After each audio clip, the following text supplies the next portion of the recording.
여러분 믿기 힘드시겠지만 중국에선 구글에 접속할 수가 없습니다. 방화벽이 접근을 차단하기 때문인데요. 또한 인터넷에 올라가는 글뿐만 아니라 SNS도 통제하고 있고 중국 정부는 꾸준히 검열을 뒷받침하는 보안법까지 제정하고 있습니다.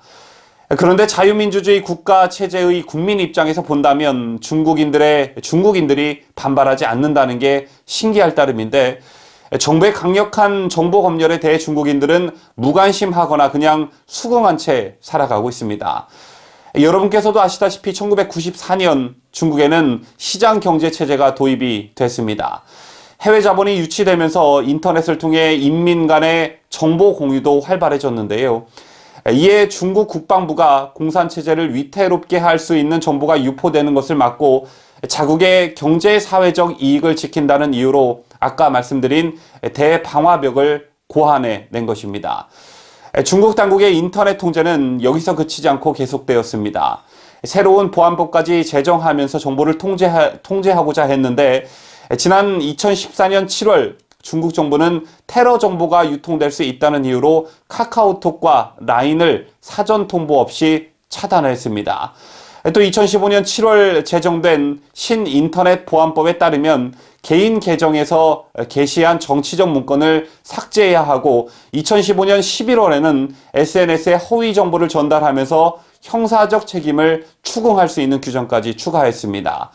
중국 정부는 도통 이해할 수 없는 이러한 통제 보안법들을 고안해내면서 국익 때문이라는 이유를 내세우고 반발을 잠재우고 있는데요. 이런 중국의 인터넷 통제의 심각성은 최근 발표된 자료에서도 고스란히 나타나고 있습니다. 미국의 국제인권단체 프리덤 하우스가 최근 내놓은 2019년 국가별 인터넷 자유도 보고서라는 게 있는데요. 프리덤 하우스는 세계 각국의 언론과 인터넷 자유도를 광범위하게 측정해 매년 보고서를 내놓고 있습니다. 평가 항목은 크게 세 부분인데 자유로운 인터넷 접근 기회, 콘텐츠에 대한 제약 여부, 사용자 권리 침해 정도에 각각 점수를 매겨서 100점에 가까울수록 높은 수준의 인터넷 자유를 누리고 있는 것으로 평가하고 있습니다. 그런데 이번 조사에서도 어김없이 중국이 최하위를 기록한 것입니다. 중국은 인터넷 자유도 조사에서 최근 4년간 잇따라 꼴찌를 기록하고 있는데요. 중국의 인터넷 규제는 갈수록 통제 강도를 높이고 있고 빈도도 늘리고 있다는 게 프리덤 하우스의 분석입니다.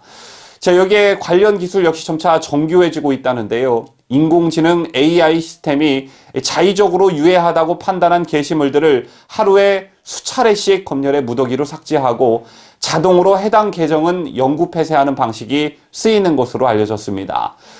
중국에 이어 세계에서 두 번째로 인터넷 자유도가 낮은 이란은 온라인 게시물을 감시하는 인력이 4만 2천 명에 달하는 것으로 집계되고 있고 북한은 관련 데이터가 집계되지 않아서 이번 순위에 포함되지 않았습니다. 그렇다면 이쯤에서 궁금해지는 게 과연 우리나라의 인터넷 자유도는 어느 수준일까? 이게 궁금해질 텐데요. 아마 대부분의 국민들께서 우리나라가 높은 수준, 그러니까 인터넷 자유도가 굉장히 높은 수준일 거라 생각하고 계시는 분들이 대다수일 줄로 압니다. 그러나 실상은 그렇지 않았습니다. 한국의 인터넷 자유도가 케냐, 콜롬비아, 필리핀보다 떨어지고 나이지리아, 앙골라, 브라질과 같은 수준인 것으로 나타나 충격을 주고 있습니다. 좀 전에 중국이 인터넷 자유도 꼴찌라고 발표한 프리덤 하우스가 최근 내놓은 보고서에서 우리나라가 올해 조사 대상 65개국 가운데 19위를 차지한 것입니다. 인터넷 강국이니만큼 인터넷 접근성과 접속 속도 면에서는 만점을 받았지만 정보 필터링과 인터넷 통제 부분에서 각각 6점 만점에 3점과 1점을 받는데 그치면서 인프라 부분이 압도적으로 부족한 필리핀에 뒤처지고 나이지리아와 동률을 이루게 된 것입니다. 프리덤 하우스는 우리나라 인터넷 자유도에 대해 이렇게 평가했습니다. 지난 한 해 한국에서 차단되거나 삭제된 웹페이지가 전년보다 3배 가까이 늘었다. 이 시기는 모두 문재인 정권 시절입니다. 국가안보나 사회질서를 지킨다는 이유로 사이트 접속을 막거나 특정 웹페이지를 지워버리는 행동이 공공연하게 정당화되고 있다. 이렇게 지적했습니다.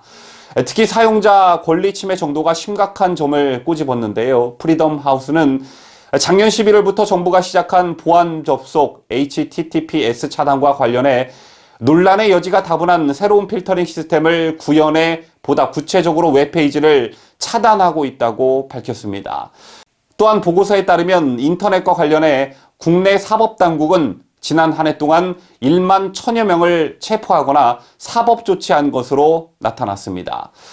좀 전에도 말씀드렸지만 우리나라가 필리핀보다도 인터넷 자유도가 떨어지고 앙골라, 케냐, 콜롬비아 이런 나라들과 어깨를 나란히 하고 있다는 사실에 저는 다소 충격을 받았는데요.